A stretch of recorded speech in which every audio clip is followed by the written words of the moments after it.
That little engine right up there, that's a 1956 Lauson RSH, and it does run.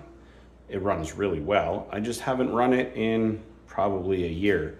And judging by the look of the fuel in the separator bowl there, it needs a good cleaning out and just get it fired up and make sure everything's still working good there.